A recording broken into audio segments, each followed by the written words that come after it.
In November 2025, Turkey's Ministry of Culture and Tourism announced discoveries that have fundamentally altered understanding of humanity's earliest civilizations.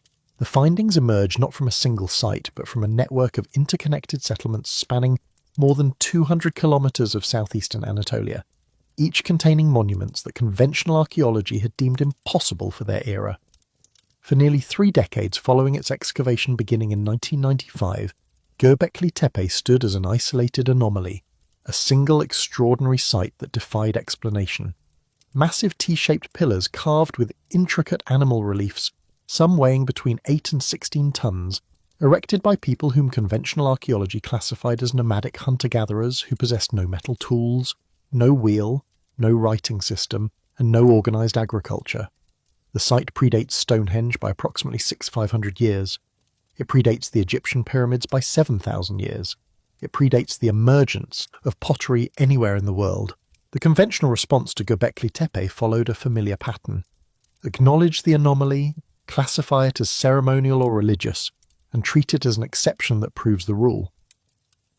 German archaeologist Klaus Schmidt, who excavated the site from 1995 until his death in 2014, proposed that bands of nomads periodically gathered at this hilltop location to construct monumental stone circles, feast on wild game, brew beer from wild grains, and then deliberately bury their constructions under tons of soil and rubble.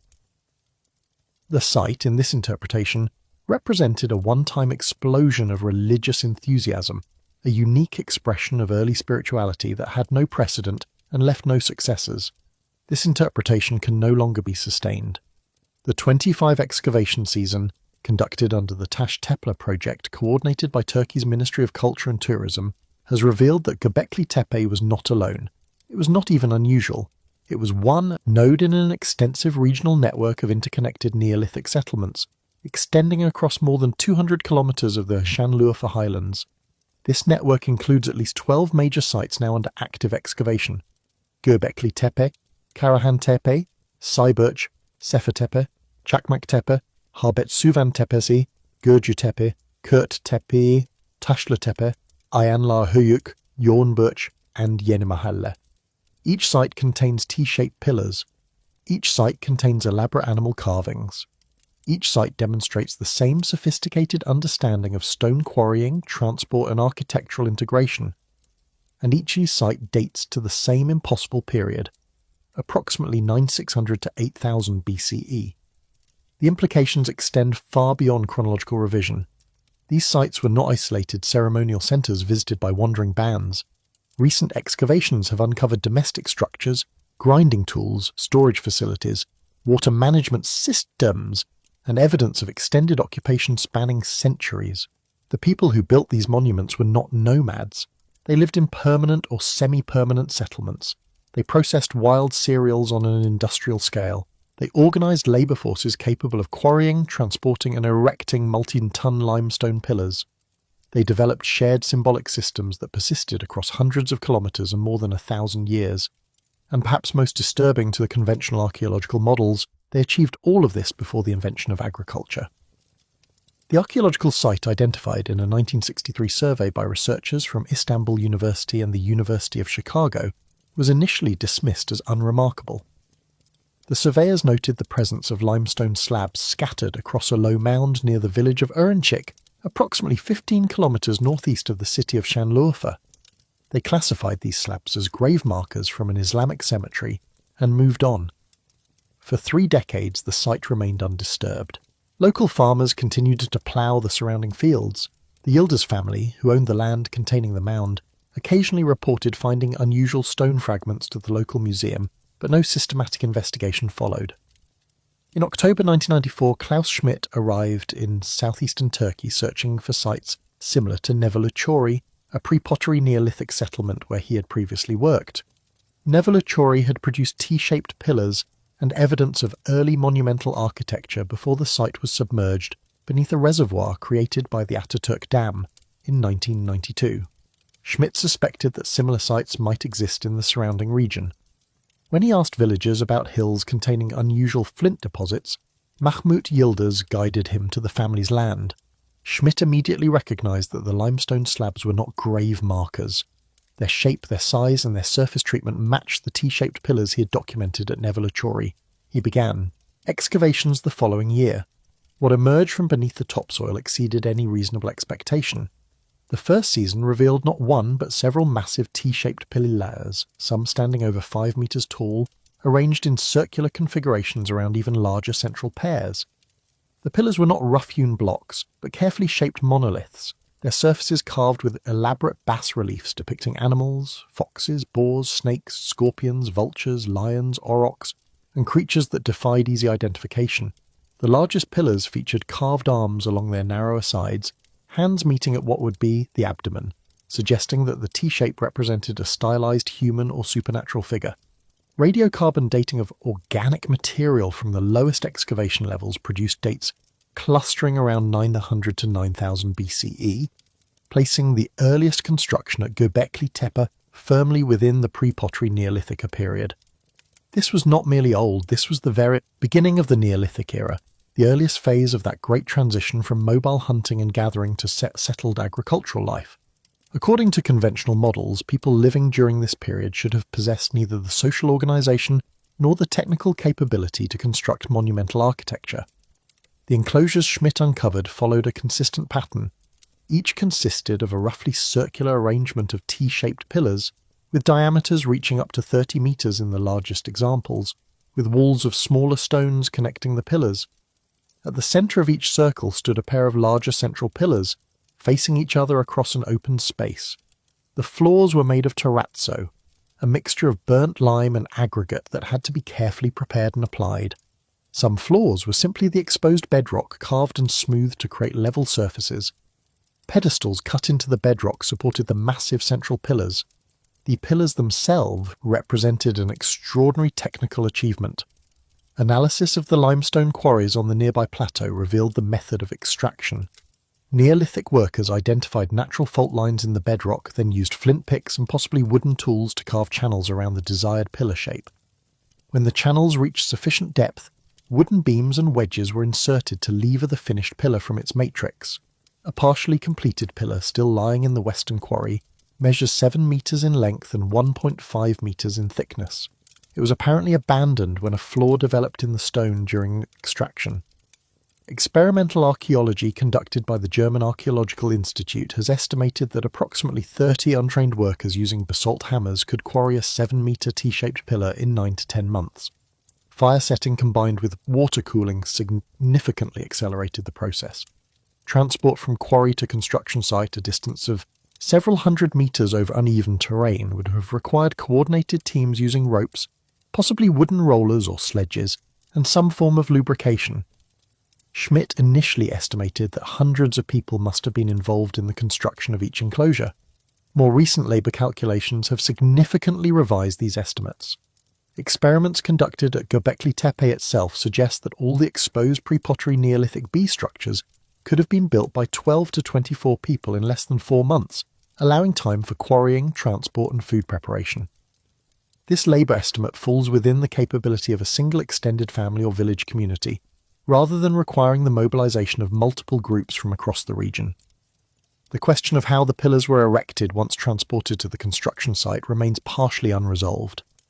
The central pillars of Enclosure D, the largest complete enclosure documented to date, measure 5.5 metres in height and weigh between 8 and 10 metric tons each.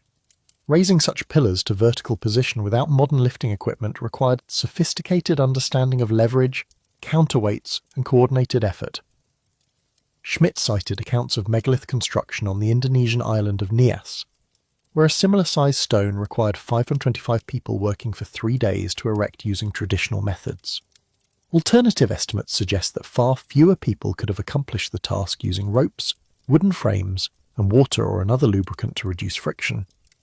The absence of metal tools does not imply the absence of mechanical understanding.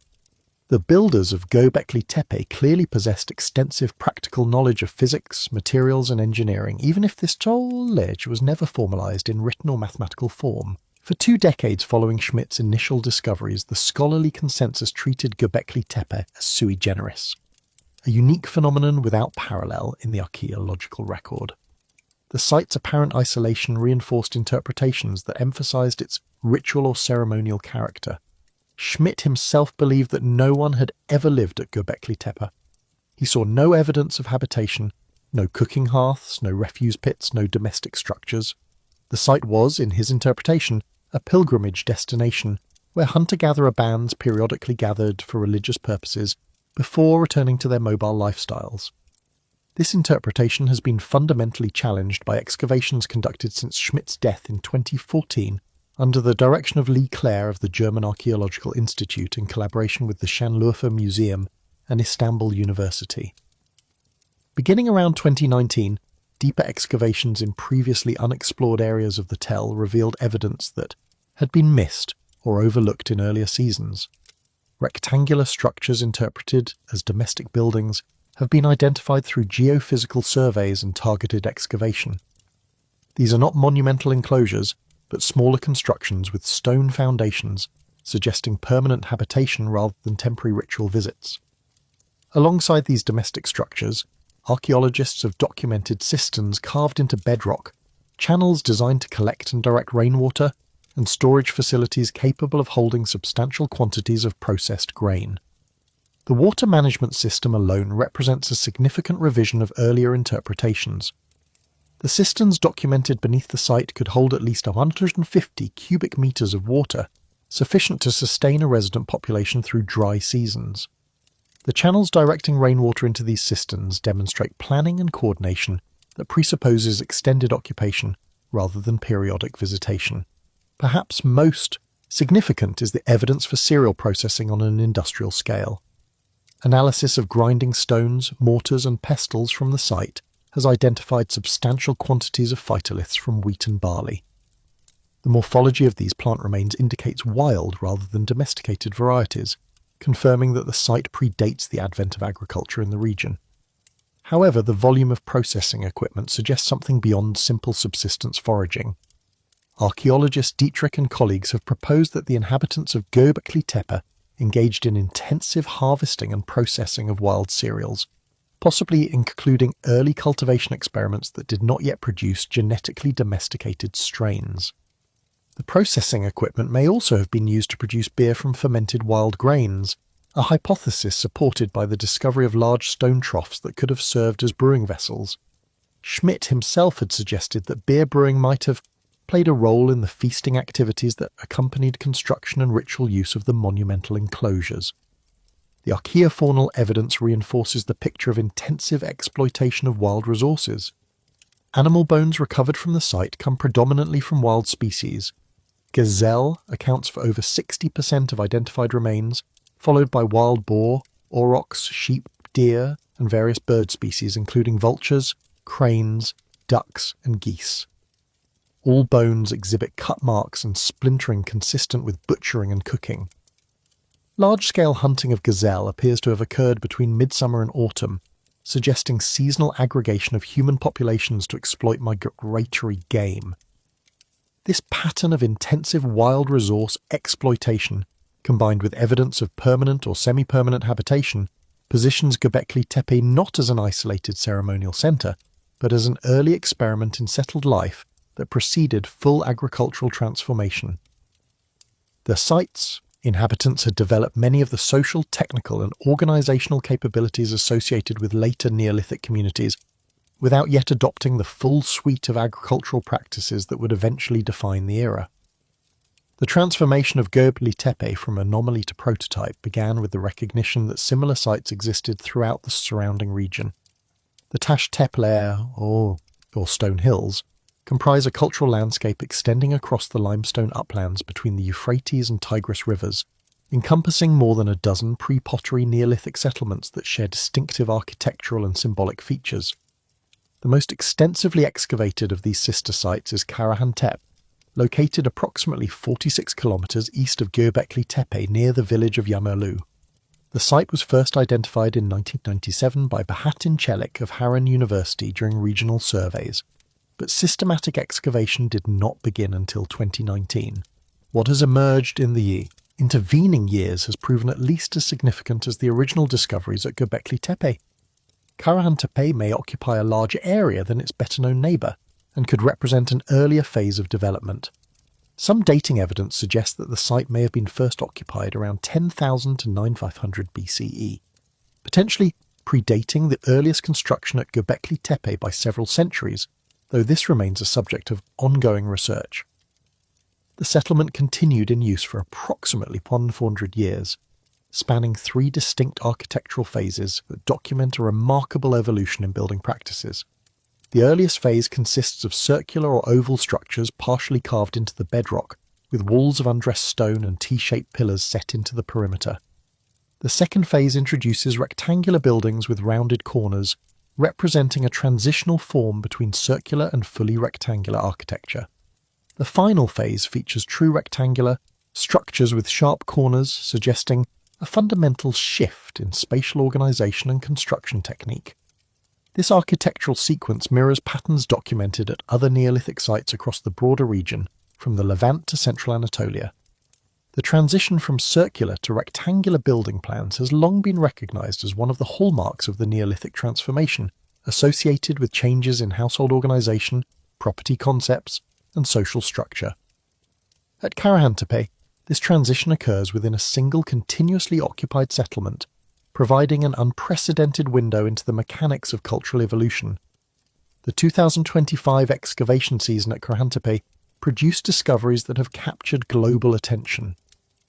The most significant is a circular structure measuring nearly 17 meters in diameter, carved directly into the limestone bedrock. Professor Necmi Khairul of Istanbul University, director of the Taş Tepe excavations, has described this structure as resembling an amphitheatre with 3 tiers of wide stone benches curving around a central focal point.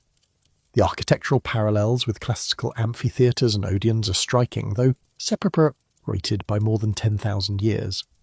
The tiered seating arrangement suggests that groups of people may have gathered within this space to observe something occurring at the centre, whether a performance, a ritual, a speaker, or some other focus of collective attention. Based on the scale of the structure, it appears capable of accommodating dozens of observers simultaneously, which could imply a level of communal organisation that challenges previous assumptions about pre-pottery Neolithic societies. The central focal point of this amphitheatre-like structure originally contained a prominent sculpture, now partially fallen. The surrounding walls preserve carved human heads set directly into the stone, their features emerging from the bedrock as if the structure itself were coming to life. Seated human statues occupy positions around the floor level, their postures suggesting formal arrangement rather than random placement. These iconographic features represent a dramatic departure from the animal-dominated symbolism of Göbekli Tepe. While both sites employ T-shaped pillars and share many decorative motifs, Karahan Tepe demonstrates a marked increase in human representation, including some of the most realistic depictions of the human form known from the Neolithic period. The most remarkable example is a 2.3-metre tall statue discovered in September 23, depicting a seated male figure with anatomically detailed features. The figure's face preserves recognisable eyes, nose, and possibly a beard. The torso displays carved ribs, sternum, and shoulder bones, creating an almost skeletal appearance. Most striking is the explicit depiction of the figure holding his erect phallus, with both hands, a motif that has drawn comparisons to fertility symbolism.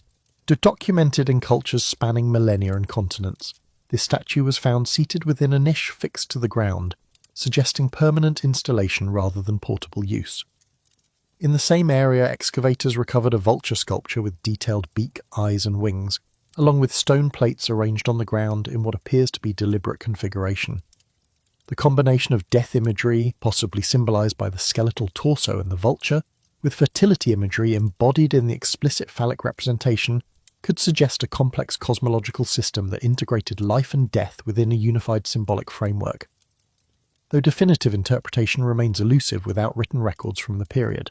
The amphitheatre-like structure at Karahan Tepe is not the only monumental construction revealed by recent excavations.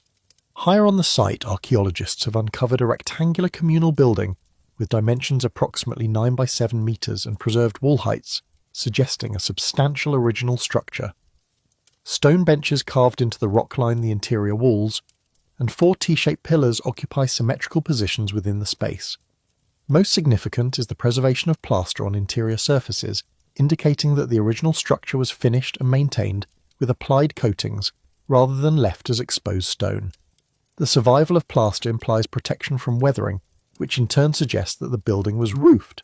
Roofing a structure of these dimensions using only stone, wood and organic materials represents a significant engineering challenge, requiring understanding of load distribution, span limitations, and structural reinforcement. On the north wall of this rectangular building, a stone bowl is set into the masonry, with a carved channel extending from it to direct liquid flow.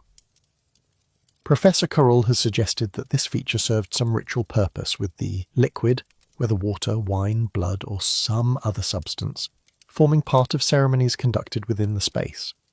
The integration of specialized architectural features into the building's fabric indicates that function and design were coordinated from the initial planning phase rather than added as afterthoughts.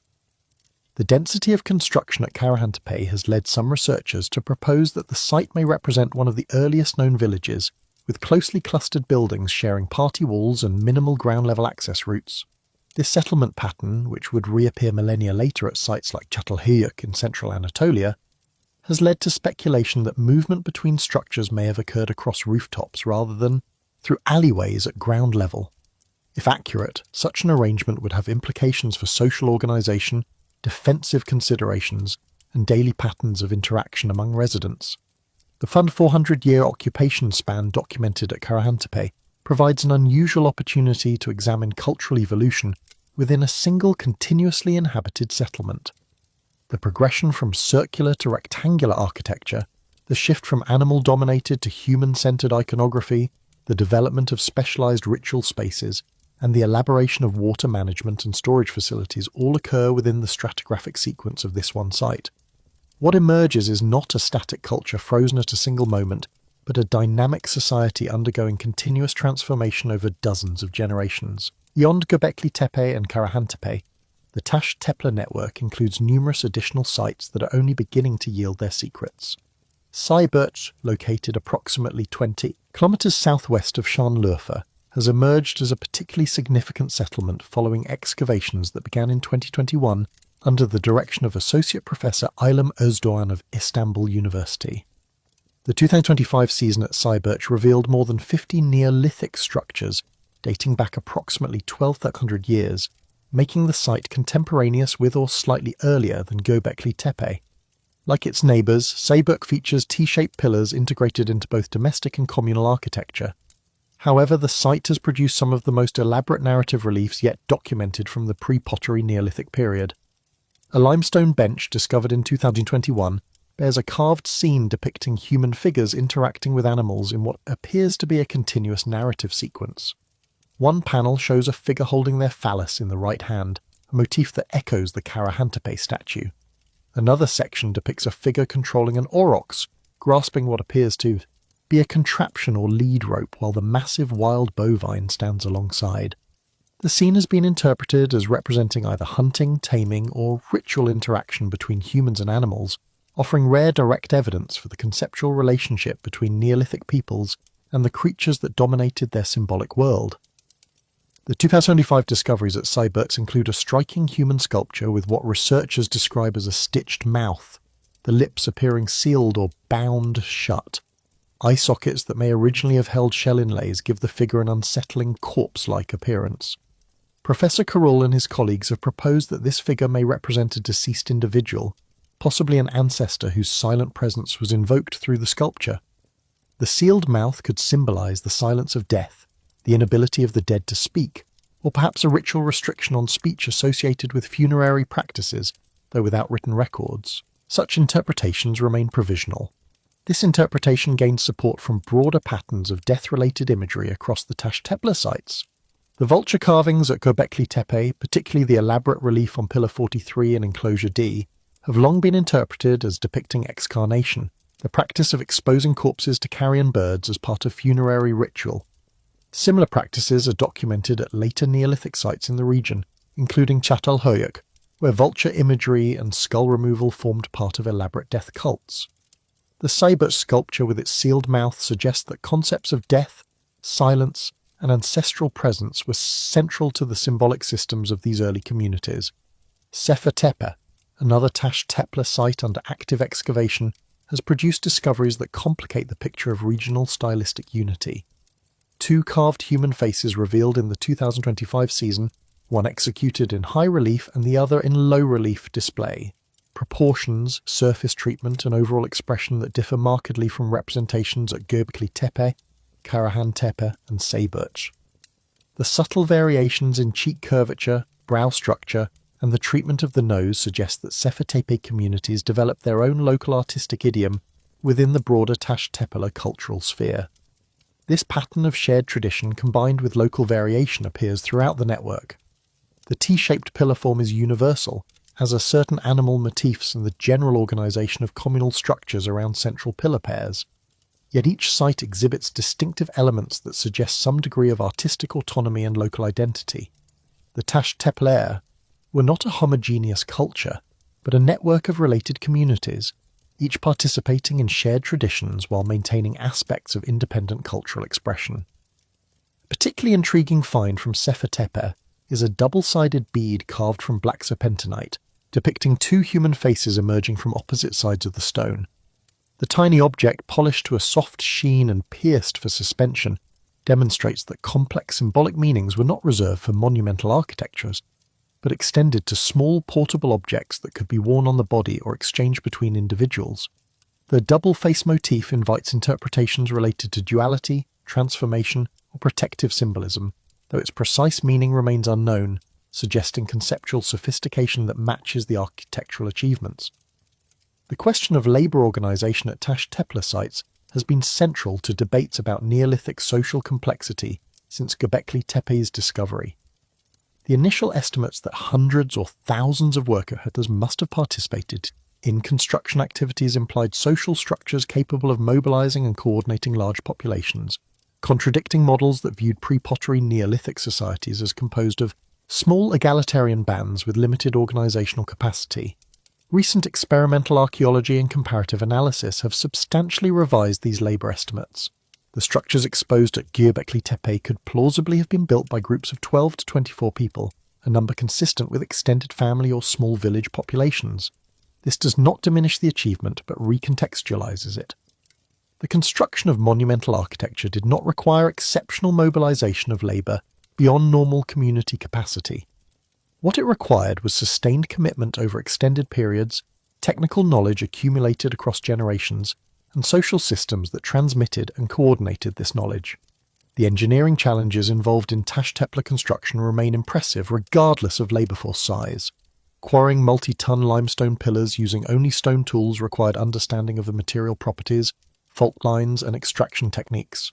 Transporting these pillars over uneven terrain demanded knowledge of leverage, friction reduction, and coordinated effort. Erecting pillars to vertical position involved calculated risk, precise timing, and probably extensive practice with smaller stones before attempting the largest examples. Most challenging of all was the integration of carved decoration with an architectural function. The animal reliefs and anthropomorphic details on T-shaped pillars were not added after construction, but carved before the pillars were erected. This means that sculptors working in the quarries had to anticipate the final position and orientation of each pillar, calculating how their work would appear once the stone was raised and set into place. The coordination between quarry workers, transporters, erectors, and sculptors implies division of labour and specialisation that presupposes organised community structure. The technical sophistication extends to less visible aspects of construction. Terrazzo floors required sourcing and burning limestone to produce calcium oxide, mixing this with aggregate material, and applying the mixture while still workable before it hardened. The process demands knowledge of chemistry, timing, and technique that could only have been acquired through extensive experimentation and transmitted through formal or informal training. Water management systems, including cisterns, channels, and possibly wells, required understanding of hydrology, ground permeability, and seasonal precipitation patterns.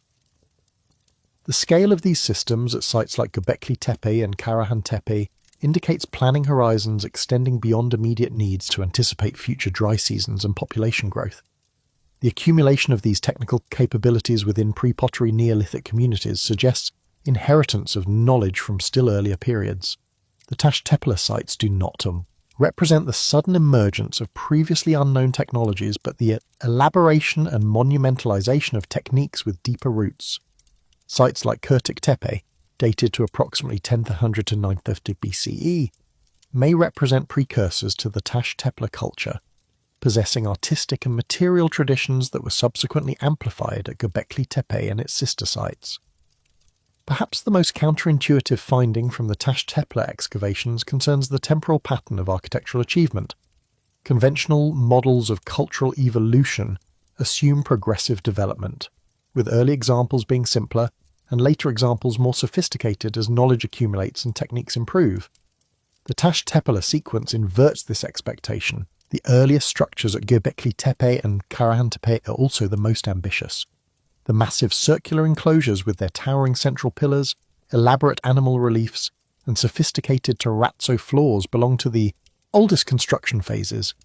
Later building periods produce smaller structures, simpler decorations, and reduced pillar sizes. The architectural sequence moves not from primitive to advanced, but from advanced to declining, from monumental achievement to modest reproduction. This pattern has been termed capability loss rather than capability gain, and it poses significant interpretive challenges. Why would communities that possess the knowledge and organization to construct massive stone enclosures gradually abandon these capabilities over subsequent generations? Several hypotheses have been proposed, none entirely satisfactory. One possibility is shifting priorities. The earliest communities may have invested heavily in monumental construction as part of establishing themselves in the landscape, creating sacred places that anchored their territory and identity. Once these monuments existed, later generations had less incentive to replicate them at equivalent scale. Maintenance and modification of existing structures may have replaced new construction as the primary architectural focus. Another hypothesis emphasizes changing social systems. The construction of large monuments may have been associated with specific forms of social organization, perhaps involving competitive feasting, ritual leadership, or inter-community coordination. If these social structures changed over time, perhaps as a result of population growth, resource stress, or ideological transformation, the capacity and motivation for monumental construction may have diminished accordingly. Environmental pressures offer a third explanation. Climate fluctuations at the end of the Pleistocene and beginning of the Holocene produced significant changes in precipitation, vegetation, and animal populations across the Near East. The abundant resources that supported early Taş Tepe communities may have become less reliable over time, forcing populations to redirect labour from construction to subsistence activities. Finally, knowledge loss itself may explain the declining trajectory.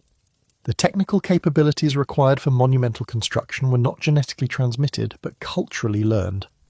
If the social mechanisms for transmitting specialised knowledge broke down, whether through population decline, social disruption, or simple generational discontinuity, capabilities could be lost within a few generations regardless of their previous sophistication. The Taş Tepe sequence thus provides a cautionary example of non-linear cultural development. Progress is not guaranteed. Capabilities achieved by one generation may not be maintained by the next. The assumption that history moves inevitably toward greater complexity finds no support in the archaeological record of southeastern Turkey. The relationship between the Taş Tepe culture and the subsequent emergence of agriculture in the Fertile Crescent has become one of the most actively debated questions in Neolithic archaeology. The conventional model, established through decades of research beginning with V. Gordon Child's concept of the Neolithic Revolution, posited agriculture as the necessary precondition for all subsequent social complexity. Only after people began cultivating plants and herding animals, the argument ran, could they produce the surplus food required to support non-food producing specialists, construct monuments, develop ritual systems, and create the other hallmarks of civilization. Göbekli Tepe and the broader Taş Tepe network appear to reverse this sequence. Monumental architecture, specialized craft production, complex symbolism, and organized communal activity all appear at these sites before the domestication of plants or animals. The inhabitants of Göbekli Tepe consumed wild wheat and barley, wild gazelle and aurochs. Their descendants in the same region would eventually become the first farmers, domesticating the very species their ancestors had, hunted and foraged. But the monuments came first. Klaus Schmidt encapsulated this reversal in the phrase, "First the temple, then the city, persist that the demands of constructing and maintaining monumental religious centres drove the development of sedentism, surplus production, and eventually agriculture. People did not settle down because they had learned to farm. They learned to farm because they had settled down to participate in religious activities that required sustained presence and reliable food supplies. This hypothesis has been refined and elaborated by subsequent researchers. One influential variant emphasizes the role of feasting in creating demand for agricultural products. The construction of monumental structures like those at Göbekli Tepe apparently involved communal feasting, with large quantities of meat and grain consumed during building phases and ritual occasions. The animal bones recovered from the site attest to large-scale hunting and butchering, while grinding equipment suggests substantial cereal processing, possibly including beer production. If ritual feasting required reliable supplies of grain and meat, then communities had strong incentives to develop methods for ensuring these supplies. Intentional cultivation of wild cereals, initially without genetic domestication, could have increased yields and predictability. Management of wild animal populations, perhaps through selective hunting or early herding, could have ensured meat availability for important occasions.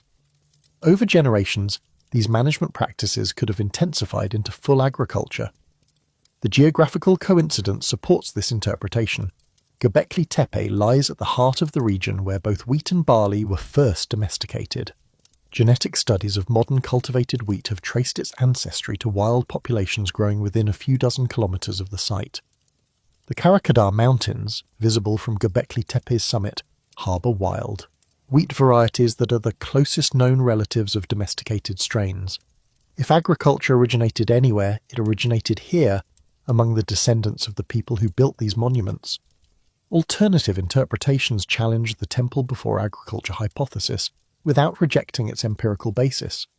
Lee Clare and colleagues from the German Archaeological Institute have proposed that Göbekli Tepe represents not the vanguard of agricultural development, but a conservative rejection of it. In this reading, the site's inhabitants were hunter-gatherers who observed agricultural practices emerging in surrounding communities and deliberately refused to adopt them. The threatening animal imagery carved on the pillars, with bared teeth, powerful claws, and aggressive postures, represented a cultural assertion of hunting identity against the encroaching agricultural lifestyle. This interpretation finds support in the observation that Göbekli Tepe contains no evidence of domesticated plants or animals throughout its occupation, even during periods when domestication had clearly begun elsewhere in the region. The site may have been abandoned around 8000 BCE precisely because the agricultural transformation that its builders had resisted became irresistible, making the hunter-gatherer ideology embodied in the monuments obsolete. Whether the Tash Tepler communities drove agricultural development or resisted it, their relationship to this transformative process was clearly intimate. They lived at the geographical centre of agricultural origins, during the centuries when domestication first occurred, among the wild ancestors of the world's most important crop plants. Their monuments preserve a record of the final phase of hunter-gatherer existence before agriculture transformed human society irrevocably. The symbolic systems expressed in Tash Tepler iconography have attracted extensive scholarly attention, though interpretation remains tentative and contested. The T-shaped pillars themselves appear to represent stylized human figures, with the horizontal top section suggesting shoulders or a head and the vertical shaft representing the body. Carved arms on some pillars, hands meeting at the abdomen or grasping objects, reinforce this anthropomorphic interpretation. Belts and loincloths depicted in relief add clothing to otherwise abstract forms. Whether these figures represent humans, ancestors, supernatural beings, or deities cannot be determined with certainty. The absence of written texts from the pre-pottery Neolithic period means that interpretation depends entirely on iconographic analysis and comparison with later documented traditions. Schmidt and others have suggested that the pillars may represent supernatural guardians or protective spirits, their presence within the enclosures creating sacred spaces set apart from ordinary life. Animal imagery dominates the decorative program at Göbekli Tepe and most Tash Tepler sites. The carved reliefs depict a consistent repertoire of species: snakes, foxes, boars, aurochs, vultures, cranes, scorpions, lions, and various birds. Many animals are shown in aggressive postures, with bared teeth, extended claws, or threatening postures. This emphasis on dangerous animals has led some researchers to interpret the imagery as apotropaic, designed to ward off evil spirits or dangerous forces through the representation of powerful creatures. Professor Nekmi Karol has proposed dividing the animal iconography into two categories. The first includes animals whose threatening nature is emphasized, typically depicted on the T-shaped pillars themselves. The second includes animals that formed part of daily life, including gazelles, birds, and wild donkeys, more often depicted on floor slabs and smaller objects. This distinction suggests that different types of animals serve different symbolic functions, with dangerous predators occupying a different conceptual category from prey species and domesticable animals. The shift from animal-dominated to human-centered symbolism observed at Karahantepe relative to Göbekli Tepe may represent a fundamental transformation in worldview, though the evidence permits multiple interpretations. Based on the iconographic evidence, early Tash Tepe communities may have conceived of themselves within a world populated by powerful animal forces, with humans occupying a subordinate or embedded position within the natural order. Later communities appear to have placed the human figure at the center of symbolic attention, creating realistic sculptures that emphasized human anatomy, sexuality, and mortality. This shift could reflect changing relationships between humans and their environment, perhaps associated with the transition from hunting to agriculture, though direct causal connections cannot be established from material evidence alone. The integration of death symbolism throughout Tash Tepe iconography suggests that mortuary concerns occupied a central position in community ideology. Vultures, widely associated with excarnation practices, appear prominently at multiple sites. The skeletal appearance of the Karahantepe statue, with its visible ribs and emaciated torso, evokes images of death and decomposition. The sealed-mouth figure from Sayburk explicitly depicts a deceased individual. Skull manipulation, documented at later Neolithic sites in the region, may have had precedence at Tash Tepe sites, though evidence remains limited. The possibility that the T-shaped pillars themselves represent ancestors or the deceased has been proposed, but not conclusively demonstrated. The anthropomorphic form, combined with the absence of individualized features, could represent generic ancestral figures rather than specific deceased individuals. If the enclosures served as spaces for communing with or honoring ancestors, the pillars may have provided architectural embodiment for these presences. The preservation of the Tash Tepe sites results partly from deliberate human action in antiquity.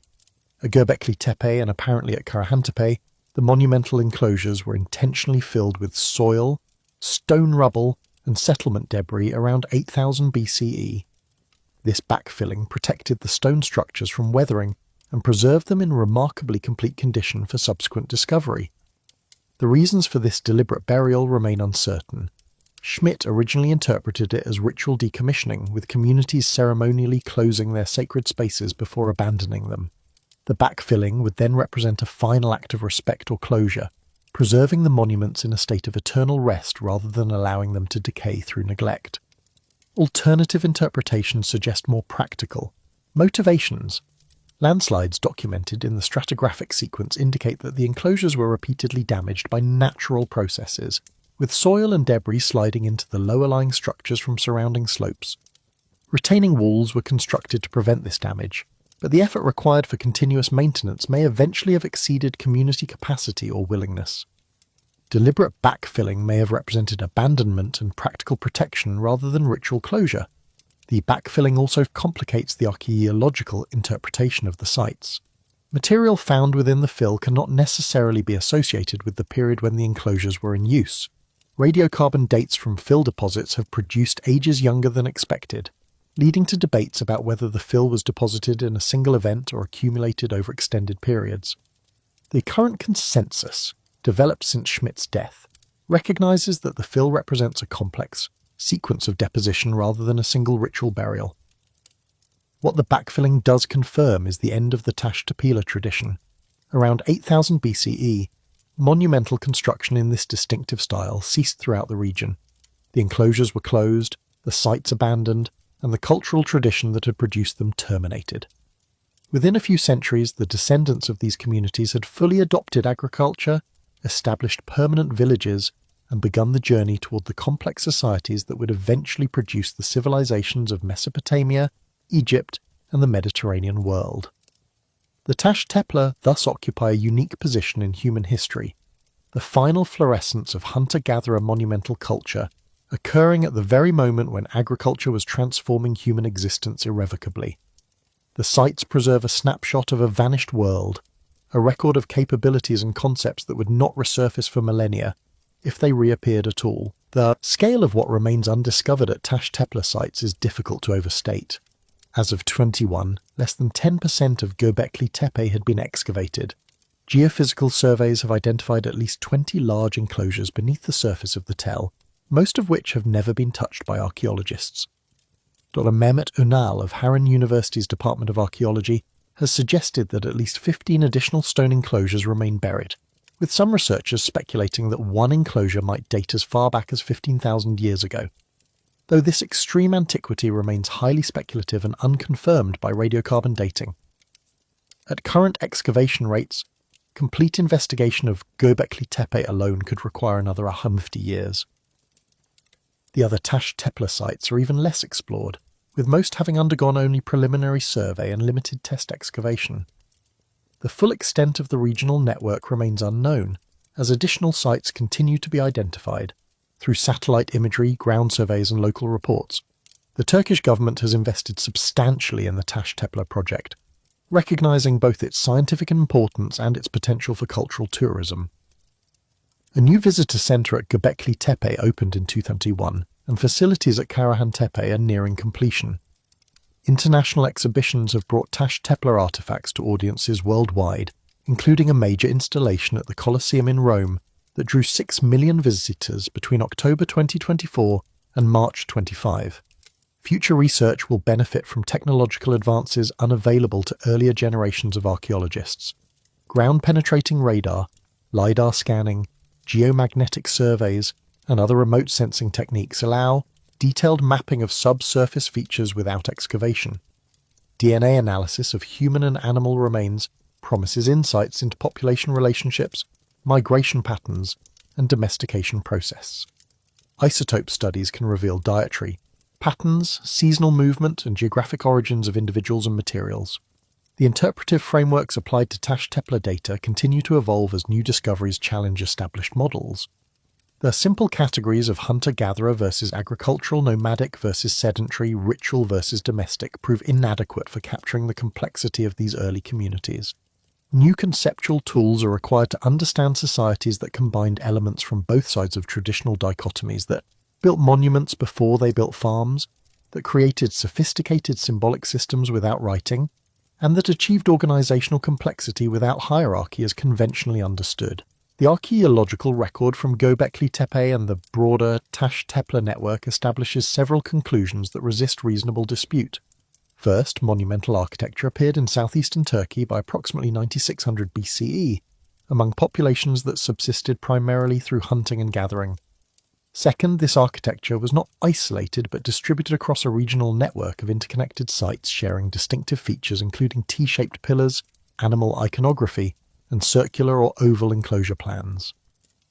Third, these communities possess technical capabilities in quarrying, transport, construction, and artistic production that far exceeded what previous models had attributed to pre-pottery Neolithic societies. Fourth, the sites show evidence of extended occupation, specialized activity areas, and resource management systems consistent with permanent or semi-permanent settlement. Fifth, the tradition persisted for approximately 100 years before terminating, around 8000 BCE, coinciding with the full establishment of agriculture in the region. Beyond these established facts, interpretation remains contested. The function of the monumental enclosures, whether primarily religious, social, political, or multifunctional, cannot be determined from material evidence alone. The relationship between Tash Tepe communities and the emergence of agriculture involves complex causation that resists simple formulas.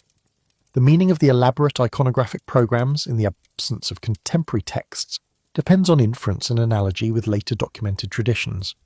What the evidence demonstrates decisively is that conventional models of Neolithic development require fundamental revision. The sequence agriculture, surplus complexity, monumentality finds no support in the Tash Tepe record. The assumptions that hunter-gatherer societies lacked organizational capacity technical sophistication or symbolic elaboration are contradicted by every excavation season. The belief that progress moves inevitably from simple to complex, from primitive to advanced, cannot accommodate the declining trajectory of Taş Tepe architecture. These discoveries arrive at a moment when archaeological understanding of the human past is undergoing broader transformation. Sites across the globe have pushed back the dates for various cultural achievements: artistic representation, navigation, symbolic behaviour, long-distance trade. The clean lines that once separated modern from archaic humanity, civilization from barbarism, history from prehistory have blurred beyond recognition. Göbekli Tepe and its sister sites contribute to this dissolution, revealing that complexity, sophistication and achievement emerged far earlier, and in forms far more varied than 19th and 20th century scholars could imagine. The people who built these monuments left no texts to explain their intentions. Their descendants, who inherited the stone agricultural revolution that transformed the world, apparently retain no memory of the achievements their ancestors had buried beneath the Turkish hills. For 12,000 years the stones lay silent beneath the earth, waiting for archaeologists who would not arrive until the 20th century, working with conceptual tools still being developed in the 21st. The excavations continue. Each season brings new discoveries, new questions, new revisions of what seemed established. The 2025 findings have revealed the Taş Tepe as a network rather than an anomaly, a cultural phenomenon rather than a unique exception. Future seasons will reveal more: additional sites, additional structures, additional artifacts that challenge or confirm current interpretations. The pillars of Göbekli Tepe resist simple categorization. Too sophisticated for what we thought we knew about their era, too complex for the societies we imagined building them, they stand at the boundary between what archaeology had established and what it must now reconsider. The builders of these monuments achieved what our theories told us they could not achieve. They organized what our models told us they could not organize. They created what our frameworks told us they could not create. Perhaps the difficulty lies not in the ancient stones, but in modern expectations about how ancient peoples understood and shaped their world. The boundaries between categories that seem natural to us, between sacred and secular, between hunter and farmer, between primitive and advanced, may have been more fluid in the minds of Neolithic peoples than our analytical frameworks allow. The Taş Tepe remain, preserved in their deliberate burial, offering testimony to capabilities and achievements that exceed what we believed possible, challenging not just the timeline of human development, but the very models through which we understand that development. The stones wait, as they have waited for millennia, for scholars willing to engage with their complexity. The craft production documented at Taş Tepe sites extends far beyond monumental stone carving. Recent excavations have uncovered evidence of specialized bead workshops, with production debris indicating systematic manufacture of ornamental objects from various materials including limestone, serpentinite, jade, and bone. The technical skill required for bead production rivals that demonstrated in architectural contexts. A two-faced serpentinite bead discovered at Sefertep in 2005 exemplifies this craftsmanship. The object measures only a few centimeters in diameter, yet displays carved human features on both sides, with careful attention to facial proportions and expression. A central perforation allows the bead to be strung for wearing, meaning that the carving had to be executed without damaging the structural integrity of this delicate suspension point. The polish on the surface indicates extended finishing work, transforming rough stone into a reflective, smooth object suitable for display against skin or fabric. Frog amulets, zoomorphic pendants, and patterned pieces recovered from multiple sites indicate a rich tradition of personal adornment that accompanied the monumental architecture.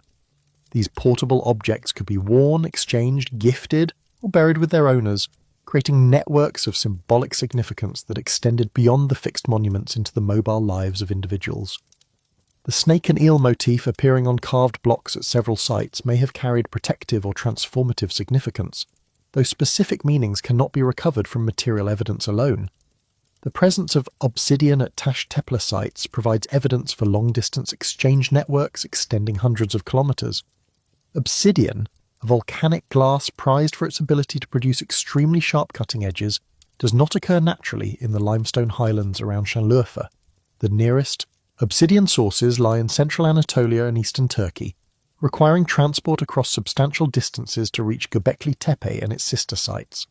The obsidian at Taş Tepe sites appears in the form of finished tools and production debris, indicating that raw material was imported and processed locally, rather than arriving as finished products.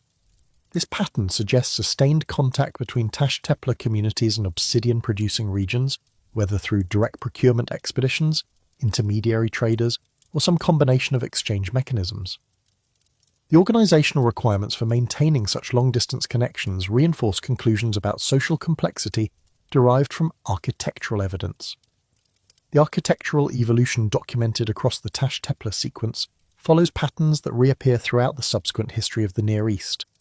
The transition from circular to rectangular building plans, the shift from communal to household-centered organization, the elaboration of storage and water management facilities, and the development of standardized construction techniques all anticipate developments that would characterize Neolithic settlements across the Fertile Crescent and beyond. At Sayburç, excavations have documented this transition with particular clarity. The settlement's 300-year occupation during a crucial transitional period preserves evidence of gradual architectural change within a continuously inhabited community. Early structures follow circular or oval plans with T-shaped pillars integrated into perimeter walls. Later structures adopt rectangular forms with sharper corners, reduced pillar sizes, and increased standardization of room dimensions. The latest phases show fully rectangular buildings that would not be out of place in village sites dating thousands of years later. This architectural transformation has traditionally been interpreted as reflecting changes in household or organization, property concepts, and social structure, though such interpretations remain debated. Some researchers suggest that circular buildings, with their absence of internal divisions and their emphasis on central communal space, may have housed extended family groups practicing relatively egalitarian resource sharing. Rectangular buildings, with their capacity for internal subdivision and their alignment along streets or pathways, may have housed nuclear families asserting increased independence and privacy, though alternative explanations exist. The persistence of T-shaped pillars throughout this transition at Sayburç suggests continuity of symbolic tradition even as practical architecture evolved. Single pillars appear in domestic structures, while communal buildings feature multiple pillars arranged along walls or in central positions. This variation could hint at social hierarchies, with access to pillar symbolism potentially marking distinctions between ordinary households and community leadership or ritual specialists, though such interpretations remain provisional. The density of construction at Sayburç, with more than 50 structures identified in a relatively compact area, indicates substantial resident population. Estimates based on structure counts and average household sizes suggest communities numbering in the hundreds, rather than the small bands typically imagined for pre-pottery Neolithic populations. Such population density would have created pressures for conflict resolution, resource allocation, and collective decision-making that required institutional responses beyond the capabilities of simple kinship-based organization. The evidence for roofing at Taş Tepe structures has implications that extend beyond simple shelter provision. The preservation of interior plaster at Karahantepe's rectangular communal building implies protection from precipitation, which in turn requires substantial roof construction.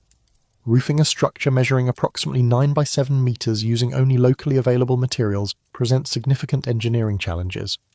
Stone, while abundant in the limestone highlands, is too heavy and brittle for spanning large distances without intermediate support. The T-shaped pillars within the Karahantepe building may have served as roof supports, with their flat tops providing bearing surfaces for wooden beams. However, the span distances involved would have required timber of substantial dimensions, implying access to forest resources that may have been located some distance from the construction sites. Alternative roofing materials include bundles of reeds, layers of brush and mud, or combinations of organic materials that have not survived in the archaeological record. The terrazzo floors at Göbekli Tepe, which show no evidence of extensive weathering or frost damage, suggest that the overlying structures remained intact for extended periods, providing consistent protection from the elements. The possibility of conical or domed roofing has been proposed for the circular enclosures at Göbekli Tepe, with the T-shaped pillars potentially serving as supports for roof structures that rose towards central openings or peaks. If such construction existed, it would have created dramatic interior spaces, with light filtering through upper openings to illuminate the carved pillars below. The theatrical potential of such spaces, with their controlled lighting, acoustics and sightlines, may have enhanced their effectiveness as settings for ritual performance or communal gathering, though definitive evidence for roofing remains elusive. The engineering knowledge required for successful roofing, including understanding of load distribution, span limitations, material properties and weather resistance, adds another dimension to the technical sophistication demonstrated by Tash Tepler builders. This knowledge would have been empirically developed through trial and error, transmitted through apprenticeship and practice, and refined across generations of construction activity. The desert kites documented in the broader Tash Tepler region provide evidence for organised hunting practices on a scale that approaches animal management. These extensive dry stone wall structures, often several hundred metres in length, were designed to channel migrating game animals, particularly gazelles, into trap enclosures where they could be captured or killed efficiently. Desert kites appear in the archaeological record, across the Near East from the Neolithic period onward, but their association with Tash Tepler sites suggests particularly early development. The construction of kites required substantial labour investment, coordinated planning and detailed knowledge of animal behaviour and migration routes. Communities that invested in such infrastructure were not simply hunting opportunistically, but managing wild animal populations with long-term perspectives. The presence of desert kites near Tash Tepler sites correlates with the abundant gazelle bones recovered from excavations. Gazelle accounts for over 60% of identified animal remains at Göbekli Tepe, which could suggest that systematic hunting using kite structures may have provided a significant portion of animal protein consumed at the site. The seasonal patterns of gazelle procurement, concentrated in summer and autumn months based on archaeozoological analysis, align with known migration schedules for wild populations in the region. This pattern of intensive, organised hunting represents an intermediate stage between pure foraging and full animal domestication. Communities that constructed kites maintained them across seasons and coordinated hunting efforts during migration periods. Prehistoric were practicing a form of resource management that shared organisational characteristics with later herding. The step from channeling wild animals into trap enclosures to confining them in permanent corrals was conceptually smaller than the step from opportunistic hunting to kite-based procurement. The symbolic representation of gazelles and other hunted species on Tash Tepler monuments may reflect awareness of this relationship between human planning and animal availability. Some researchers have proposed that the threatening imagery of predators, with their bared teeth and aggressive postures, could represent human identification with apex predators, asserting dominance over prey species through both physical hunting and symbolic representation, though such interpretations remain speculative. The genetic evidence from Tash Tepler sites and their immediate successors contributes to understanding of population dynamics during the Neolithic transition.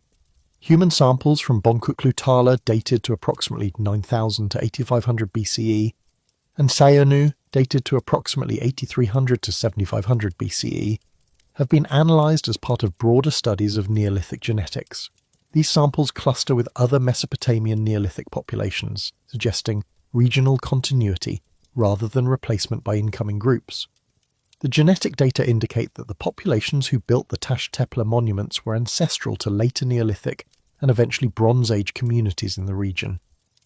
There is no evidence for mass migration or population replacement coinciding with the agricultural transition. The same people, or their direct descendants, who constructed Göbekli Tepe as hunter-gatherers became the farmers of subsequent millennia.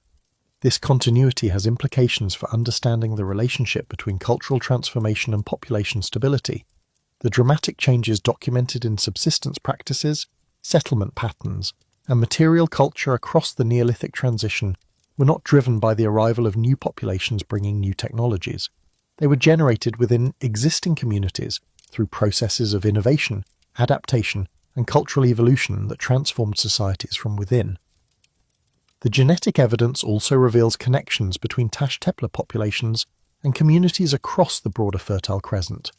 Shared ancestry and genetic exchange linked southeastern Turkey with the Levant, Mesopotamia, and Iran, suggesting that the cultural networks documented through shared architectural and symbolic traditions had biological correlates in patterns of movement, intermarriage, and population mixing. the question of social stratification within Taş Tepe communities remains difficult to address from available evidence. Monumental construction projects have traditionally been associated with hierarchical social organisation, with elites directing labour and extracting surplus from subordinate populations. However, the labour estimates for Taş Tepe construction suggest that relatively small groups could have accomplished the documented achievements, but potentially without requiring coercive hierarchy. Alternative models of social organisation emphasise cooperative rather than coercive dynamics. Communities may have participated voluntarily in construction activities, motivated by religious commitment, social prestige, kinship obligations, or participation in feasting activities. The competitive feasting model proposes that different kin groups or communities competed to host the most elaborate events, with monumental construction serving as both the setting and the means for accumulating social capital. The absence of obvious, high-status burials at Taş Tepe sites complicates the identification of elites. Later Neolithic sites often contain differentiated burial practices, with some individuals receiving more elaborate treatment, more grave goods, or more prominent locations than others. Such distinctions have not been clearly documented at Göbekli Tepe or Karahan Tepe, though the limited excavation of burial contexts restricts what can be concluded. The possibility of ritual specialists or religious leaders has been proposed but not demonstrated. The sophisticated iconographic programs at Taş Tepe sites could have been designed and executed by individuals with specialized knowledge transmitted through formal or informal training. Such specialists might have occupied positions of authority or influence within their communities without necessarily controlling economic resources or labor in ways that would leave clear archaeological traces.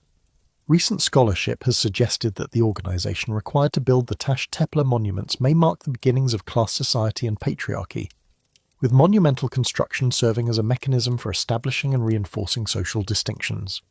The explicit phallic imagery at Karahan Tepe and Seybürks has been interpreted as evidence for male-dominated ritual systems that may have accompanied or facilitated emerging gender hierarchies. However, such interpretations remain speculative given the limitations of material evidence for reconstructing social relations in prehistory. The deliberate filling and abandonment of Taş Tepe sites around 8000 BCE coincides with fundamental transformations across the broader Near East. This period, marking the transition from pre-pottery Neolithic B to subsequent phases, saw the establishment of fully agricultural economies, the development of pottery technology, and the emergence of new forms of settlement and social organisation. The reasons for abandonment remain debated. Climate change during the 8.2 kilo-year event, a sharp cooling period documented in paleoclimate records, may have stressed populations dependent on wild resources and early cultivation. The expansion of agricultural communities, with their larger populations and more intensive land use, may have displaced or absorbed hunter-gatherer remnants. Ideological transformation, with new belief systems and social values replacing those embodied in the T-shaped pillar tradition, may have rendered the old monuments obsolete or inappropriate. The filling of the monuments with soil, rubble and settlement debris protected them from erosion and weathering, but also removed them from active cultural use. Later populations living in the same region apparently retained no memory of what lay buried beneath the hills. When Kurdish nomads encountered the limestone slabs protruding from the ground at Göbekli Tepe, they interpreted them as grave markers from an Islamic cemetery, rather than remnants of a far more ancient tradition. This loss of cultural memory represents a fundamental discontinuity in human experience of the landscape. For 12,000 years, the monuments lay hidden, their builders forgotten, their purposes unknown. The recovery of this lost world through modern archaeology represents not just the discovery of old stones, but the reconnection with ancestors whose achievements had been completely erased from collective memory. The implications of the Taş Tepe discoveries extend beyond academic archaeology to fundamental questions about human nature and human history. If complex social organisation, sophisticated technical achievement and elaborate symbolic systems can emerge among hunter-gatherer populations in the absence of agriculture, then the conventional narrative of human progress requires reconsideration. The standard story positions agriculture as the enabling technology that made civilization possible. Without the food surplus generated by farming, the argument runs, there could be no specialists, no monuments, no cities, no writing, no states. The sequence appears inevitable. Agriculture leads to surplus, Surplus leads to complexity. Complexity leads to civilization. The Tash Tepe evidence suggests a different sequence. Complexity preceded agriculture. Monuments preceded farms. The organizational capacity, technical knowledge, and symbolic sophistication demonstrated at Göbekli Tepe and its sister sites developed within foraging societies that had not yet domesticated plants or animals. Agriculture, when it came, did not create this complexity but inherited it, redirecting existing capabilities toward new subsistence strategies. This reordering has profound implications for understanding human potential. If complexity does not require agriculture, then the capacities that produced it, the ability to organize labor, transmit knowledge, create symbols, and construct monuments, are not products of a particular economic system, but inherent human characteristics that can be expressed under various conditions. The boundaries we draw between primitive and civilized, between pre-agricultural and agricultural, between prehistoric and historic, may reflect our categories more than ancient realities. The Tash Tepe also demonstrate that progress is not guaranteed. The declining trajectory of architectural achievement, from the massive enclosures of early Göbekli Tepe to the modest structures of later phases, shows that capabilities can be lost as well as gained. The knowledge and organization that produced the earliest monuments were not maintained indefinitely but diminished over generations, for reasons that remain unclear. This pattern of early peak followed by gradual decline contradicts comfortable assumptions about inevitable improvement. The people who lived after the monuments were built were not necessarily better off than those who built them. They may have lost more than they gained in the transformation from foraging to farming, from mobility to settlement, from the old symbolic systems to whatever replaced them. The integration of the Tash Tepe into broader narratives of human history remains incomplete. The sites challenge existing frameworks without yet providing clear alternatives. How should we understand societies that built monuments before they built farms? How should we categorize communities that combined characteristics previously assumed to belong to different stages of cultural evolution? How should we explain technical sophistication in the absence of the economic structures supposedly required to produce it? These questions will occupy scholars for decades to come. Each excavation season produces new evidence that refines, complicates, or overturns previous conclusions. The 30 artifacts revealed in the 2025 season alone, including the sealed-mouth sculpture from Cyberts, the carved faces from Sefertep, the human figurine from Göbekli Tepe's Structure D, and the double-faced bead from Sefertep, add new dimensions to an already complex picture. The Tash Tepe project continues under the coordination of Turkey's Ministry of Culture and Tourism, with participation from more than 36 institutions and 20 experts working collaboratively across multiple sites. The research agenda encompasses not only excavation, but archaeometric studies, technological assessments, symbolic artifact analysis, ethno-archaeology, and conservation. The goal is to establish the region as the Neolithic capital of the world, a designation that the evidence increasingly supports. International exhibition programs have brought Tash Tepe discoveries to global audiences. Following the successful Rome installation, exhibitions are planned for Berlin's James Simon Gallery, London's Guildhall Art Gallery, and the Tokyo National Museum. Findings from the project have been presented at more than 100 conferences worldwide, inserting Tash Tepe into scholarly conversations across disciplines. The tourism infrastructure surrounding the sites continues to expand. A new visitor centre at Göbekli Tepe provides interpretation and access facilities, while a research centre with excavation housing nears completion at Karahantepe.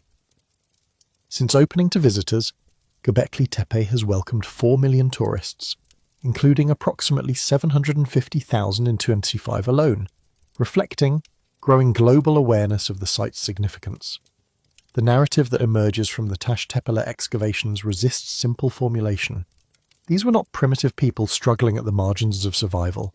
They were communities capable of sustained cooperative effort, sophisticated technical achievement, and complex symbolic expression. Their monuments, built at what was supposed to be the dawn of civilization, demonstrate capabilities that would not be matched for millennia. Nor were these people isolated innovators, geniuses who appeared from nowhere and left no successors. They belonged to a regional network of interconnected communities sharing architectural traditions, symbolic systems, and probably kinship connections. Their achievements were not individual but collective, developed across generations and distributed across hundreds of kilometers. The transformation from these early communities to the agricultural societies that followed involved both continuity and change. The same populations or their descendants made the transition. The same landscape, enriched by wild ancestors of domesticated crops, provided the setting. Some traditions persisted. Rectangular buildings, stoneworking, long-distance exchange. Others disappeared, the T-shaped pillars, the circular enclosures, the elaborate animal iconography that had characterized the earlier phase. What drove this transformation remains the central question for Tash Tepler research. Whether the monuments inspired agriculture, resisted it, or simply preceded it through unrelated processes, the relationship between these two great achievements of early humanity deserves continued investigation. The evidence is accumulating, but interpretation remains provisional, subject to revision as new discoveries emerge from the Turkish hills. The sites themselves continue to speak, though in a language that requires patient translation. The T-shaped pillars, standing in their circles or fallen into the debris of millennia, preserve the intentions of people who lived before cities, before writing, before metal. Their carved reliefs, depicting animals that no longer exist in these hills, and symbols whose meanings have been lost, record a worldview that we can glimpse but never fully recover. The human figures emerging from the stone with their skeletal torsos and explicit sexuality, their sealed mouths and embedded eyes, represent ancestors we never knew we had. Their achievements, buried and forgotten for 12,000 years, have returned to challenge our assumptions about what early humans could accomplish and how they understood their world. The scholarly conversation surrounding these sites will continue for generations. Each interpretation will be contested, refined, or abandoned as evidence accumulates. What cannot be contested is the fundamental revision that the Tash Tepler require, our understanding of the Neolithic transition, of the origins of complexity, of the relationship between economic systems and cultural achievement must accommodate what these stones reveal. The hills of southeastern Turkey, where the Euphrates and Tigris rivers begin their journey toward Mesopotamia, witness the emergence of something unprecedented in human history. Not the first settlements, not the first tools, not the first art, but the first monuments, the first sustained expression of human aspiration in enduring stone. Whatever else may be discovered, this achievement establishes the Tash Tepler as one of the crucial landscapes in the human story, a place where our ancestors demonstrated capabilities that their descendants would not match for millennia. The excavations continue, the interpretations evolve, the stones remain, testimony to what was possible at the very beginning of the world we have inherited. The specific enclosures documented at Göbekli Tepe merit detailed examination, as their individual characteristics reveal patterns that illuminate broader questions about the site's function and development. Enclosure D, the largest and oldest complete structure excavated to date, measures approximately 30 meters in diameter and generated the oldest radiocarbon date yet obtained from the site, 9530 BCE. The central pillars of Enclosure D, designated Pillar 18 and Pillar 31, stand facing each other across the open central space. Each measures approximately 5.5 meters in height and displays extensive carved decoration. Pillar 18 features a belt carved in relief around its midsection, with hands meeting at the buckle position, reinforcing the anthropomorphic interpretation of the T-shape as representing a stylized human figure. The surfaces of both pillars bear carved animals, with Pillar 31 displaying the famous scene often called the vulture stone. This relief, occupying a prominent position on Pillar 31, depicts multiple vultures in various postures, along with other animals, geometric symbols, and a headless human figure. The scene has generated extensive scholarly debate regarding its meaning. Some researchers interpreted it as depicting excarnation practices, with the vultures representing the carrion birds that consumed exposed corpses as part of funerary ritual.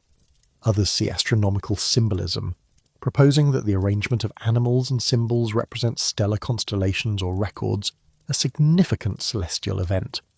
Dr. Martin Sweatman of the University of Edinburgh has proposed that the vulture stone encodes a lunisolar calendar, with the V-shaped marks carved on the pillar representing individual days in a system tracking solar and lunar cycles. In this interpretation, the imagery commemorates a catastrophic comet strike around 10,850 BCE, which Sweatman links to the Younger Dryas impact hypothesis, the proposal that a cosmic impact triggered the climate downturn that preceded the establishment of agriculture in the Fertile Crescent. This astronomical interpretation remains controversial within mainstream archaeology, with critics noting that Sweatman's background is in chemical engineering rather than archaeology, or archaeoastronomy. The connection between pillar imagery and astronomical observation, while intriguing, depends on assumptions about ancient knowledge systems that cannot be verified from material evidence alone. What can be established is that the vulture stone and similar carved reliefs represent substantial investments of skilled labour and demonstrate sophisticated planning. The carving had to be executed before the pillar was erected, requiring sculptors to anticipate the final orientation and viewing angles of their work. The consistency of imagery across multiple pillars suggests coordinated design rather than improvised decoration, implying some form of organising authority or shared conceptual framework that guided artistic production. The animal repertoire depicted at Göbekli Tepe demonstrates remarkable consistency across enclosures and construction phases. Certain species appear repeatedly: foxes, boars, scorpions, vultures, cranes, lions, aurochs, and various birds. The selection does not simply mirror the species most commonly hunted or encountered, but appears to reflect deliberate choices based on symbolic significance. Foxes occupy a particularly prominent position in Göbekli Tepe iconography. Multiple pillars feature fox reliefs, and a remarkable carved fox appears to be descending toward the joined hands on Pillar 43 in Enclosure D. The emphasis on foxes is notable because the species does not figure prominently in the archaeofaunal record from the site. Whatever significance foxes held for the builders of Göbekli Tepe was primarily symbolic rather than economic. Comparison with later Near Eastern mythology suggests possible interpretations, though such connections span millennia and must be approached cautiously. Foxes appear in Sumerian literature as creatures associated with cunning, liminality, and communication between worlds. Whether such associations extend back to the pre-pottery Neolithic cannot be determined with certainty, but some scholars have suggested that core elements of Near Eastern symbolic systems may have originated in traditions as old as the Tashtapila culture.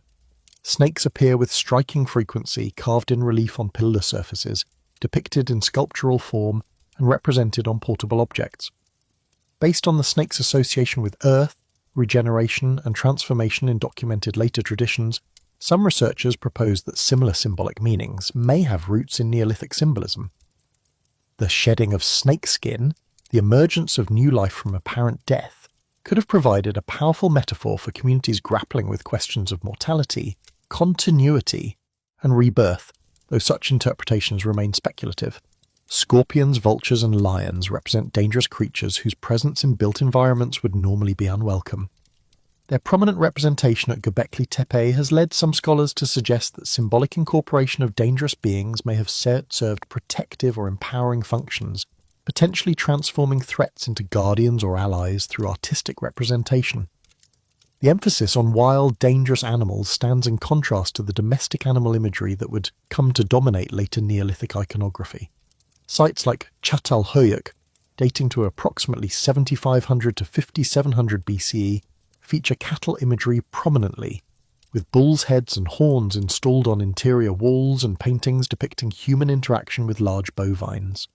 The shift from wild predators to domesticated prey animals in artistic emphasis may track changing relationships between humans and the animal world as domestication transformed both. The portable artifacts recovered from Tashtapela sites provide evidence for daily activities that complement the dramatic monumental architecture. Stone vessels, including cups, bowls, and platters, demonstrate skilled craftsmanship in materials distinct from the limestone used for architectural elements. Some vessels were carved from harder stones requiring different working techniques and possibly different raw material sources. Shaft straighteners, tools used in the production of arrow shafts, appear at multiple Tashtapela sites, indicating that hunting with bow and arrow remained an important activity throughout the occupation period. The production of effective projectile points from flint, combined with the preparation of wooden shafts, represents a technological chain requiring multiple specialized skills and tools. Grinding equipment, including mortars, pestles, and handstones, provides direct evidence for food processing activities.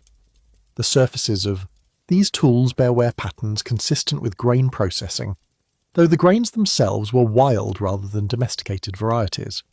The scale of grinding equipment recovered from Göbekli Tepe, numbering in the hundreds of individual pieces, suggests processing on a level that exceeded immediate household needs, supporting interpretations that emphasize communal feasting as a key social institution.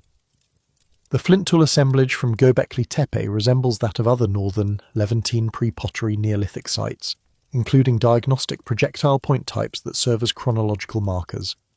Elkium, Helwan, and Aswad points from the PPNA period give way to Byblos and Nemric points during the PPNB, with Nevallochori points appearing more rarely. The absence of late PPNB characteristic forms confirms the site's abandonment around 8000 BCE, before the final phase of the pre-pottery Neolithic period. The stone tool assemblage also includes items that defy easy functional categorization. Carved stone plaques, some bearing geometric designs or possible symbolic markings, may have served as personal objects, ritual implements, or tokens in systems of accounting or communication that remain poorly understood. Similar objects from other Neolithic sites have been interpreted as precursors to late accounting and recording systems, though such interpretations remain speculative. The relationship between the Tash-Tepler tradition and contemporary developments in other regions of the Fertile Crescent illuminates the broader context of Neolithic transformation. Sites in the southern Levant, including Jericho with its famous tower and walls, developed along parallel but distinct trajectories during the same period. The presence of T-shaped pillars and shared iconographic elements at sites across a broad geographical range indicates cultural connections spanning hundreds of kilometres. The site of Nevallochori, now submerged beneath the Ataturk Dam reservoir, provided the first evidence that T-shaped pillar architecture extended beyond Göbekli Tepe, excavated by Harald Hauptmann. Between 1983 and 91, Nevallochori revealed a cult building with T-shaped pillars, terrazzo floors, and carved reliefs that shared obvious affinities with later discoveries at Göbekli Tepe. The radiocarbon dates from Nevallochori placed it in the early PPNB period, around 8400 to 8100 BCE, making it somewhat later than the earliest Göbekli Tepe constructions. The submergence of Nevallochori represents an irreplaceable loss, as the site can no longer be reinvestigated with improved techniques or expanded questions. Fortunately, extensive documentation and artifact recovery preceded the flooding, preserving a record that continues to inform interpretation of the broader Tash-Tepler phenomenon. Other sites in the Tash-Tepler network are only beginning to reveal their potential. Harbutsuvan has yielded T-shaped pillars and carved reliefs while maintaining distinctive local characteristics. Çakmaktepe features bedrock cut dwellings with terrazzo floors and conical pits that recall construction practices documented at Natufian sites in the Levant, suggesting connections to earlier traditions in the region. Ayanlar Hoyuk has produced stone vessels and grinding equipment consistent with patterns documented at other network sites. The distribution of sites with T-shaped pillars and related architectural features maps a cultural zone that scholars increasingly recognize as a distinct phenomenon within the broader Neolithic transformation. This T-pillar culture, or Göbekli Tepe culture, represents a regional tradition that developed, flourished and declined within a specific geographical area and chronological range, leaving behind monuments that would not be matched in scale or ambition for millennia. The role of feasting in Tash-Tepler social organization has emerged as a central theme in recent interpretations. The evidence for large-scale food processing, the presence of massive brewing vessels, the abundant animal bones with butchering marks, and the apparent gathering capacity of the monumental enclosures all point toward communal consumption events that transcended ordinary domestic meals. Anthropological studies of feast-based societies provide comparative frameworks for understanding this phenomenon. Competitive feasting, documented ethnographically in diverse cultural contexts, involves the accumulation and display of food resources as a means of establishing social prestige, forging alliances, and creating obligations among guests. The hosts of successful feasts gain social capital that can be converted into political influence, marriage opportunities, and claims on future reciprocation. In the Tash-Tepler context, construction of monumental enclosures may have provided both the setting and the occasion for competitive feasting. Based on ethnographic parallels, some researchers suggest that different kin groups or communities could have competed to host the most impressive events, with the monumental architecture serving as permanent testimony to hosting capacity and social ambition. The periodic gathering of dispersed populations at central locations like Göbekli Tepe would have created opportunities for exchange, marriage negotiation, conflict resolution, and the transmission of cultural knowledge, though the specific social mechanisms remain uncertain. The beer brewing hypothesis, first proposed by Klaus Schmidt and subsequently elaborated by other researchers, fits within this competitive feasting framework. Beer production requires substantial quantities of grain, specialized knowledge of fermentation processes, and vessels suitable for the brewing and serving. The presence of large stone troughs at Göbekli Tepe, which some researchers have interpreted as possible brewing, vessels, and the extensive evidence for grain processing provide circumstantial support for this interpretation, though definitive proof of beer production remains elusive. If beer was indeed brewed at these sites, the social effects of alcohol consumption may have enhanced the cohesive and transgressive potential of feasting events. Shared intoxication creates bonds of intimacy and vulnerability among participants, breaking down barriers that might otherwise inhibit cooperation or communication. At the same time, alcohol-fueled gatherings create potential for conflict, which could have required mechanisms of social control that may have been embodied in the ritual frameworks associated with the monumental enclosures. The termination of the Taş Tepeler tradition around 8000 BCE coincided with climatic events that may have stressed populations throughout the Near East. The 8.2 kilo year event, documented in paleoclimate records from ice cores, ocean sediments, and cave formations, represents a sharp cold episode lasting approximately 2 to 4 centuries. This event disrupted established patterns of precipitation, vegetation, and animal distribution across the region.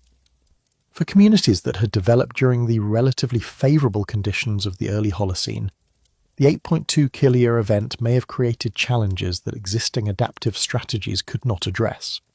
Some researchers propose that if the feasting-based social organisation of the Taş Tepeler depended on reliable food surpluses, then climatic deterioration that reduced resource availability would have undermined the economic foundations of the cultural system, though direct causal connections remain difficult to establish. The transition to full agriculture, which accelerated during and after the 8.2 kiloyear event, may represent an adaptive response to climatic stress. Domesticated crops, with their higher yields and greater predictability than wild resources, could have offered solutions to food security challenges that foraging could not match. Based on the available evidence, some scholars suggest that the organizational capabilities developed through centuries of monumental construction and communal feasting may have been redirected toward agricultural intensification once the incentives aligned.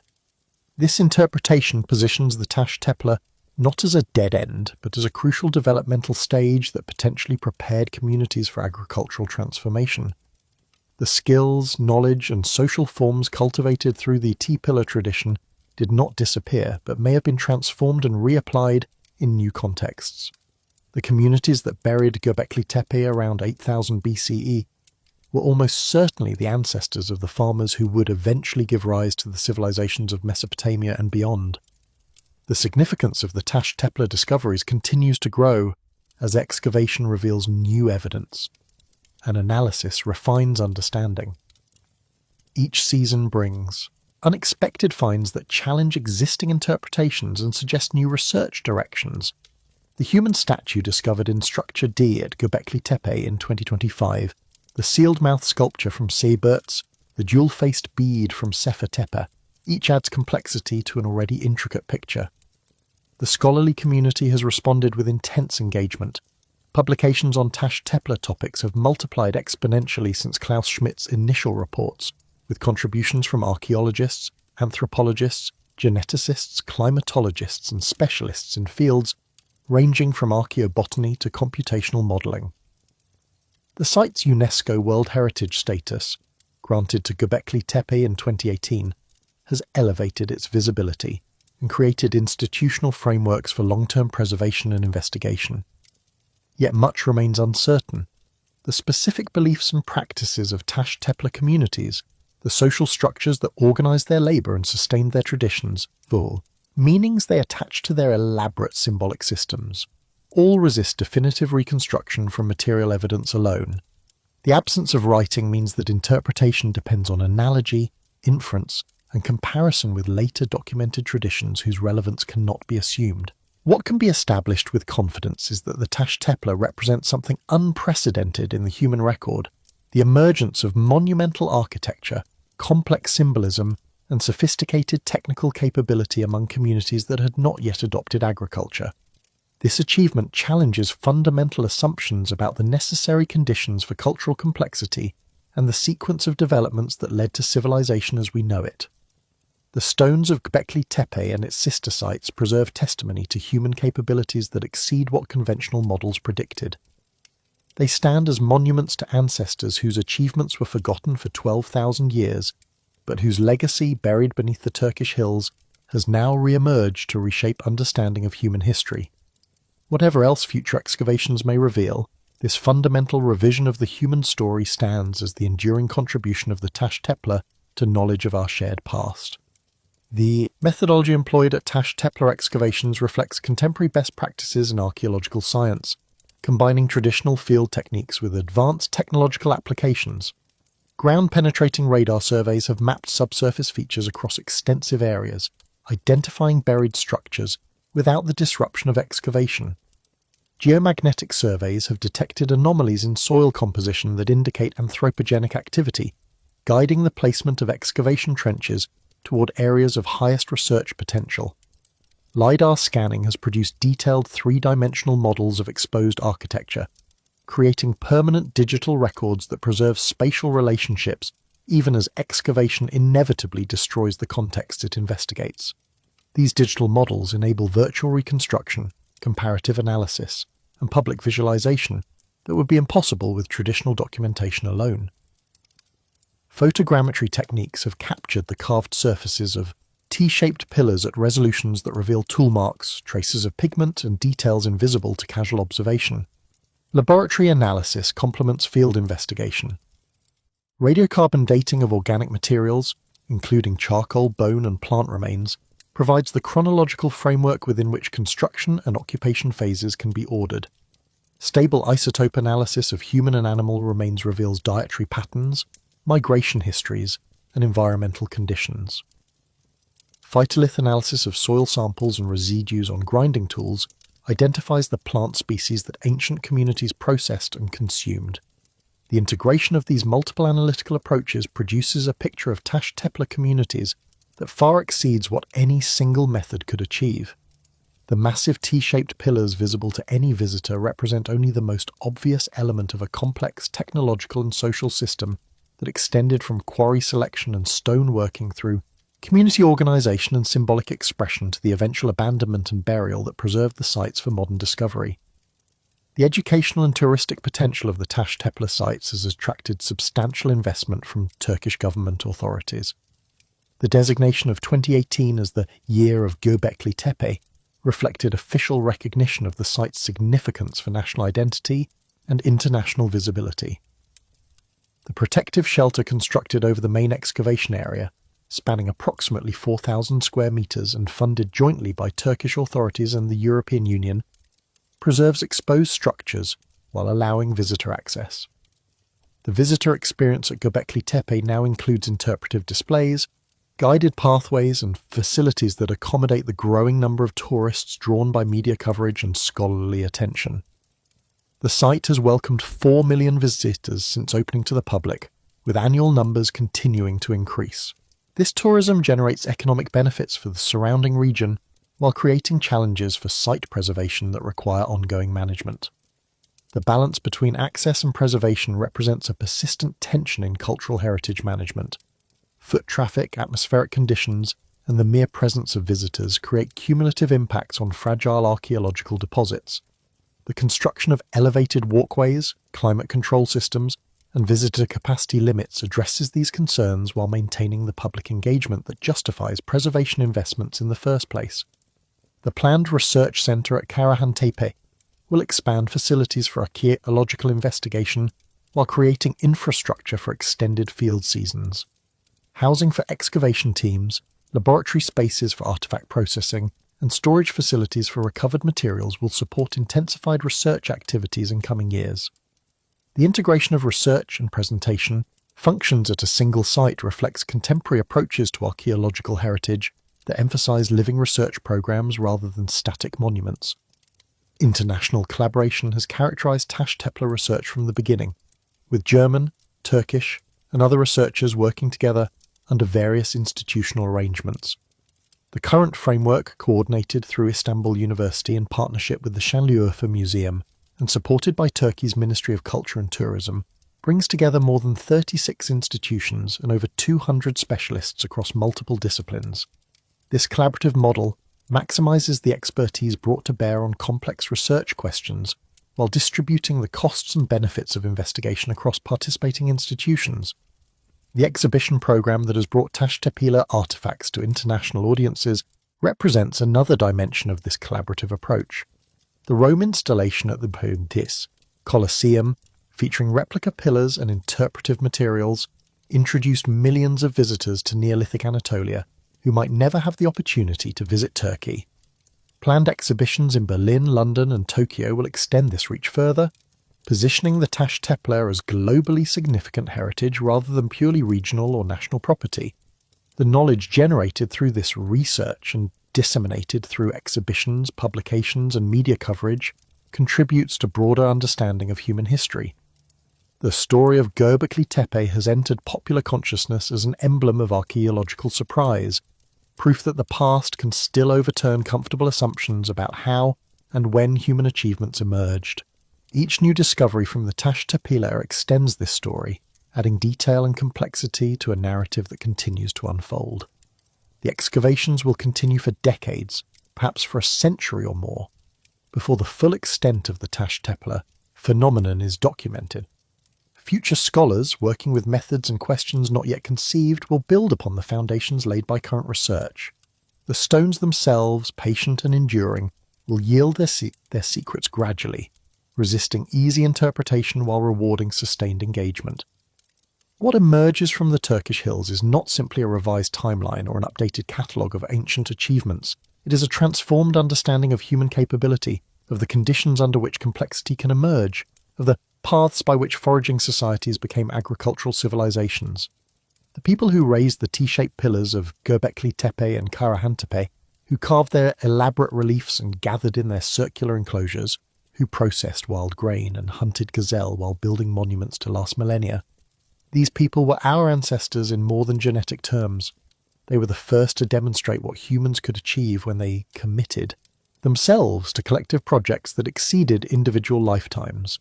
Their achievement stands, buried and preserved through 12,000 years of forgetting, now recovered for a world that desperately needs to understand where it came from and what it might become.